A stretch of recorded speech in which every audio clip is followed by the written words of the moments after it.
ಎಲ್ರಿಗೂ ನಮಸ್ಕಾರ. ನಾನು ನಿಮ್ಮ ಡಾಕ್ಟರ್ ಸುನಯನ, ಯೋಗ ಮತ್ತು ಪ್ರಕೃತಿ ಚಿಕಿತ್ಸಾ ವೈದ್ಯೆ. ಆಹಾರವೇ ಔಷಧಿ ಕಾರ್ಯಕ್ರಮಕ್ಕೆ ಸ್ವಾಗತ. ಇವತ್ತು ಅಡಿಗೆ ಎಣ್ಣೆಯನ್ನು ರೀಯೂಸ್ ಮಾಡಬಹುದಾ, ಮತ್ತೆ ಮತ್ತೆ ಯೂಸ್ ಮಾಡಬಹುದಾ ಅನ್ನೋದ್ರ ಬಗ್ಗೆ ನಾವು ತಿಳ್ಕೊಳ್ವಾ. ಅದನ್ನು ರೀಯೂಸ್ ಮಾಡಿದರೆ ಏನಾಗ್ತದೆ, ಅಲ್ಲಿ ಮೊಲಿಕ್ಯುಲಾರ್ ಲೆವೆಲಿಂದ ಯಾವ್ಯಾವ ಚೇಂಜಸ್ ಆಗ್ತದೆ, ಯಾವ ರೀತಿಯಲ್ಲಿ ಅದು ಅಪಾಯಕಾರಿ ಆಗಬಹುದು. ಅಂದರೆ ರಿಪೀಟೆಡ್ ಆಗಿ ಯೂಸ್ ಮಾಡಿದರೆ ಯಾವುದಕ್ಕೋಸ್ಕರ ನಾವು ಹೊರಗಿನ ಫುಡ್ ರೀಯೂಸ್ ಮಾಡಿದಂತಹ ಎಣ್ಣೆಯಲ್ಲಿ ಕರೆದಂತಹ ಪದಾರ್ಥಗಳನ್ನು ತಿನ್ನಬಾರ್ದು, ತುಂಬ ಅಪಾಯಕಾರಿ ಅಂತ ಯಾವ ರೀತಿಯಲ್ಲಿ ಯಾಕೆ ಹೇಳೋದು, ಇದನ್ನೆಲ್ಲವನ್ನು ನಾವು ಇವತ್ತು ತಿಳ್ಕೊಳ್ತಾ ಹೋಗುವ. ಮೊದಲನೇದಾಗಿ ರೀಯೂಸ್ ಮಾಡುವಂಥದ್ದು ಕುಕ್ಕಿಂಗ್ ಆಯಿಲನ್ನು.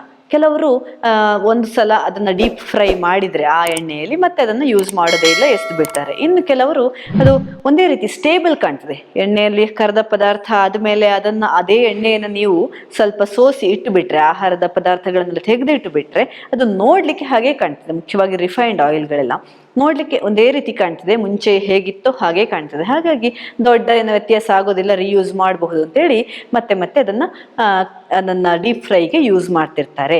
ಆದರೆ ಮುಖ್ಯವಾಗಿ ಏನಾಗ್ತದೆ, ಈ ರೀಯೂಸ್ ಮತ್ತೆ ಮತ್ತೆ ಅದನ್ನು ಯೂಸ್ ಮಾಡಿದಾಗ ಏನಾಗ್ತದೆ ಅಂತ, ಈ ಎಣ್ಣೆಯಲ್ಲಿ ಮುಖ್ಯವಾಗಿ ಆಗುವಂಥದ್ದು 3 ಪ್ರೊಸೆಸ್ಗಳು. ಒಂದು ಆಕ್ಸಿಡೇಷನ್, ಮತ್ತು ಹೈಡ್ರೋಲಿಸಿಸ್, ಮತ್ತು ಪೋಲರೈಸೇಷನ್ ಅನ್ನುವಂತಹ ಒಂದು 3 ಪ್ರೊಸೆಸ್ಗಳು ಇಲ್ಲಿ ಆಗ್ತಾ ಹೋಗ್ತವೆ. ಈ ಆಹಾರ ಪದಾರ್ಥಗಳಲ್ಲಿ ಇರುವಂತಹ ನೀರಿನ ಅಂಶ ಆ ಎಣ್ಣೆಯ ಜೊತೆ ರಿಯಾಕ್ಟ್ ಆಗಿ ಅಲ್ಲಿ ಒಂದು ಮಾಲಿಕ್ಯುಲರ್ ಸ್ಟ್ರಕ್ಚರನ್ನು ಚೇಂಜ್ ಮಾಡಿಬಿಡ್ತದೆ. ಎಣ್ಣೆಯಲ್ಲಿ ರಿಯಾಕ್ಟ್ ಆಗಿ ಅದನ್ನು ಚೇಂಜ್ ಮಾಡಿಬಿಡ್ತದೆ, ಅದರ ಸ್ಟ್ರಕ್ಚರನ್ನು. ಇನ್ನು ಅದು ಅಲ್ಲದೆ ಆ ಬಿಸಿ ಜಾಸ್ತಿ, ಅತಿಯಾದಂತಹ ಬಿಸಿಯಲ್ಲಿ ಎಣ್ಣೆ ಇರ್ತದಲ್ಲ, ಹಾಗಾಗಿ ಅದು ಮಾಲಿಕ್ಯುಲರ್ ಲೆವೆಲಿಂದ ಅದು ಕಂಪ್ಲೀಟ್ ಆಗಿ ಒಂದು ಮಾಲಿಕ್ಯುಲರ್ ಸ್ಟ್ರಕ್ಚರ್ ಚೇಂಜ್ ಆಗಿ ಅದು ಹೊಸ ಒಂದು ರೀತಿಯಲ್ಲಿ ತಯಾರಾಗುವಂಥದ್ದು. ಅಷ್ಟೆಲ್ಲ ಅಂದರೆ ಮಾಲಿಕ್ಯುಲರ್ ಲೆವೆಲಿಂದಲೇ ಅದು ಎಣ್ಣೆ ಚೇಂಜ್ ಆಗ್ತಾ ಬರ್ತದೆ. ಅದು ಕೆಲವೊಂದು ಸಲ ಏನಾಗ್ತದೆ ಅಂದರೆ ಈ ಕೆಲವೊಂದು ಸಬ್ಸ್ಟೆನ್ಸಸ್ ಅನ್ನೋದು ಫಾರ್ಮ್ ಮಾಡ್ತದೆ. ಅದು ಫ್ರೀ ರ್ಯಾಡಿಕಲ್ಸ್ ಇರಬಹುದು, ಆಕ್ಸಿಜನ್ ಫ್ರೀ ರ್ಯಾಡಿಕಲ್ಸ್, ಮತ್ತು ಪೋಲಾರ್ ಸಬ್ಸ್ಟೆನ್ಸ್ಗಳು ಕೆಲವೆಲ್ಲ ಫಾರ್ಮ್ ಆಗುವಂಥದ್ದು. ಇವೆಲ್ಲ ಕೂಡ ಏನಂದರೆ ನಮ್ಮ ದೇಹದಲ್ಲಿ ಫ್ರೀ ರ್ಯಾಡಿಕಲ್ಸ್ ಕೆಲವೊಂದು ಸಲ ಸೆಲ್ಯುಲಾರ್ ಲೆವೆಲಲ್ಲಿ ಚೇಂಜ್ ಅಂದರೆ ಸೆಲ್ಯುಲಾರ್ ಡಿಸೈನನ್ನೇ ಚೇಂಜ್ ಮಾಡುವಂಥದ್ದು. ಸೆಲ್ಯುಲಾರ್ ಲೆವೆಲಿಂದಲೇ ಅದು ಸೆಲ್ಲನ್ನು ವಿಕೃತ ಮಾಡುವಂಥದ್ದು, ಅಂತಹ ಚೇಂಜಸ್ಸನ್ನು ಕಾಣಬಹುದು.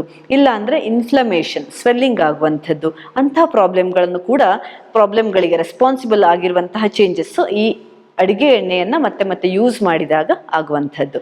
ಹಾಗಾಗಿ ಈ ಮತ್ತೆ ಮತ್ತೆ ಯೂಸ್ ಮಾಡುವಾಗ ಇಂಥ ಒಂದು ಚೇಂಜಸ್ ಆಗೋದ್ರಿಂದ ನಾವು ಬಹಳಷ್ಟು ಕೇರ್ಫುಲ್ ಆಗಿರಬೇಕು. ಈಗ ನೋಡಿ, ಹಳೇ ಎಣ್ಣೆ ತುಂಬ ಸಲ ನಾವು ರಿಯೂಸ್ ಮಾಡಿದ ಎಣ್ಣೆ ಹೊಸ ಎಣ್ಣೆಗಿಂತ ಬರೀ ಒಂದು ನೋಡಲಿಕ್ಕೆ ಮಾತ್ರ ಚೇಂಜಸ್ ಅಲ್ಲ, ಅಥವಾ ಫುಡ್ ಪಾರ್ಟಿಕಲ್ಸ್ ಇದೆ, ಸೋಸಿದ ಫುಡ್ ಪಾರ್ಟಿಕಲ್ ಹೋಗಿದೆ, ಆದರೆ ನೋಡಲಿಕ್ಕೆ ಒಂದೇ ಥರ ಕಂಡ್ರೆ ಕೂಡ ಈ ಹಳೆ ಎಣ್ಣೆ, ರಿಯೂಸ್ ಮಾಡಿದಂತಹ ಎಣ್ಣೆ ಫ್ರೆಶ್ ಎಣ್ಣೆಗಿಂತ ಮಾಲಿಕ್ಯುಲರ್ ಲೆವೆಲಲ್ಲೇ ಅದು ಕಂಪ್ಲೀಟಾಗಿ ಚೇಂಜ್ ಆಗಿರ್ತದೆ.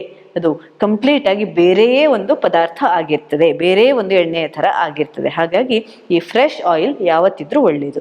ಈಗ ಬೇರೆ ಬೇರೆ ರೀತಿಯ ಎಣ್ಣೆಗಳು ಬೇರೆ ಬೇರೆ ರೀತಿಯಲ್ಲಿ ರಿಯಾಕ್ಟ್ ಮಾಡ್ತವೆ. ಈಗ ಕೆಲವೊಂದು ಸ್ಯಾಚುರೇಟೆಡ್ ಆಯಿಲ್ಸ್ ಇರ್ತವೆ, ತೆಂಗಿನ ಎಣ್ಣೆ ಇರಬಹುದು, ಆಲಿವ್ ಆಯಿಲ್ ಇರಬಹುದು. ಇವೆಲ್ಲ ಕೂಡ ಮೋಸ್ಟ್ಲಿ ಹೀಟ್ ಸ್ಟೇಬಲ್ ಅಂತ, ಜಾಸ್ತಿ ಬಿಸಿ ಮಾಡಿದಾಗ ಕೂಡ ಅಷ್ಟು ಬೇಗ ಮಾಲಿಕ್ಯುಲರ್ ಲೆವೆಲ್ ಚೇಂಜಸ್ ಆಗೋದಿಲ್ಲ. ಹಾಗಾಗಿ ಅದು ಐಡಿಯಲ್. ಕೆಲವೊಂದು ಸಲ ಅದನ್ನು ಮತ್ತೆ ಮತ್ತೆ ರಿಯೂಸ್ 1, 2 ಸಲ 3 ಸಲ ಎಲ್ಲ ರಿಯೂಸ್ ಮಾಡಬಹುದು ಅಂತ ಹೇಳ್ಬೋದು. ಹಾಗಂತೇಳಿ ತುಂಬ ಯೂಸ್ ಮಾಡೋದಲ್ಲ. ತುಂಬ ಸಲ ಡೀಪ್ ಫ್ರೈ ಮಾಡಿದರೆ ಅದು ಅಫ್ಕೋರ್ಸ್ ಅದು ಚೇಂಜ್ ಆಗೇ ಆಗ್ತದೆ, ಕಲುಷಿತ ಆಗೇ ಆಗ್ತದೆ, ಡಿಗ್ರೇಡ್ ಆಗೇ ಆಗ್ತದೆ. ಆದರೆ 1, 2ಕ್ಕಿಂತ 3 ಸಲ ಹೀಟ್ ಸ್ಟೇಬಲ್ ಆಗಿರುವಂತಹ ಆಯಿಲ್ಗಳನ್ನು ರಿಯೂಸ್ ಮಾಡಬಹುದು. ಅದೇ ಈ ಸನ್ಫ್ಲವರ್ ಆಯಿಲ್ ಇರಬಹುದು, ಸೋಯಾಬೀನ್ ಆಯಿಲ್ ಇರಬಹುದು, ಕಾರ್ನ್ ಆಯಿಲ್ ಇರಬಹುದು, ಇಂಥವೆಲ್ಲ ಹೀಟ್ ಸ್ಟೇಬಲ್ ಅಲ್ಲ. ಇವನ್ನ ಒಂದೇ ಒಂದು ಸಲ ಡೀಪ್ ಫ್ರೈಗೆ ಯೂಸ್ ಮಾಡಬಹುದು, ತುಂಬ ಸಲ ಮಾಡೋ ಹಾಗಿಲ್ಲ. ಈ ಡೀಪ್ ಫ್ರೈ ಆದಮೇಲೆ ಎಣ್ಣೆಯನ್ನು ನೀವು ಆಹಾರ ಪದಾರ್ಥವನ್ನು ಸೋಸಿ ಇಟ್ಟಾಗ ಅದು ಆಹಾರ ಪದಾರ್ಥ ತೆಗೆದು ಅದನ್ನು ಎಣ್ಣೆ ಪ್ಯೂರ್ ಕಾಣಬಹುದು. ಆದರೆ ಕೆಮಿಕಲಿ ಏನು ಡ್ಯಾಮೇಜ್ ಆಗಿರ್ತದೆ ಅದು ರಿವರ್ಸ್ ಮಾಡಲಿಕ್ಕೆ ಆಗೋದಿಲ್ಲ, ಅದು ಇರ್ರಿವರ್ಸಿಬಲ್ ಆಗಿರ್ತದೆ. ನಾವು ಮತ್ತೆ ಮತ್ತೆ ಒಂದು ಅದೇ ಆಯಿಲನ್ನು ಯೂಸ್ ಮಾಡಿದಾಗ ಕುಕ್ಕಿಂಗಿಗೆ, ಅಂದರೆ ಡೀಪ್ ಫ್ರೈಗೆ ಮುಖ್ಯವಾಗಿ ಅಥವಾ ಶಾಲೋ ಫ್ರೈಗೆ ಯಾವುದಕ್ಕಾದ್ರೂ ಯೂಸ್ ಮಾಡಿದಾಗ ಅಲ್ಲಿ ಆಕ್ಸಿಡೇಟಿವ್ ಸ್ಟ್ರೆಸ್ ಅನ್ನುವಂಥದ್ದು ಫಾರ್ಮ್ ಆಗ್ತದೆ. ಯಾಕಂದರೆ ನಾವು ಒಂದು ಸ್ಮೋಕ್ ಪಾಯಿಂಟ್, ಆ ಒಂದು ಪಾಯಿಂಟ್ ಯಾವ ಪಾಯಿಂಟ್ ಅಂದರೆ ಎಣ್ಣೆ ಯಾವಾಗ ಕುದ್ದು ಅದು ಹೊಗೆ ಬರಲಿಕ್ಕೆ ಸ್ಟಾರ್ಟ್ ಆಗ್ತದಲ್ಲ, ಅದು ಅದರ ಸ್ಮೋಕ್ ಪಾಯಿಂಟ್ ಅಂತ. ಯಾವ ಡಿಗ್ರಿಯಲ್ಲಿ ಅದು ಅಂತ ಹೊಗೆ ಬರುವ ಸ್ಟೇಜಿಗೆ ಬರ್ತದೋ ಆ ಒಂದು ಡಿಗ್ರಿ ಟೆಂಪರೇಚರ್ ಸೆಲ್ಸಿಯಸ್ ಅಲ್ಲಿ ಅದು ಸ್ಮೋಕ್ ಪಾಯಿಂಟ್, ಆ ಎಣ್ಣೆಯ ಪರ್ಟಿಕ್ಯುಲರ್ ಸ್ಮೋಕ್ ಪಾಯಿಂಟ್. ಅದರ ಹತ್ತಿರಕ್ಕೆ ನಾವು ಆದಷ್ಟು ದೂಡ್ತಾ ಇರ್ತೇವೆ ಮತ್ತೆ ಮತ್ತೆ ಮತ್ತೆ ಅದನ್ನು ಬಿಸಿ ಮಾಡಿದಾಗ ಅಲ್ವಾ.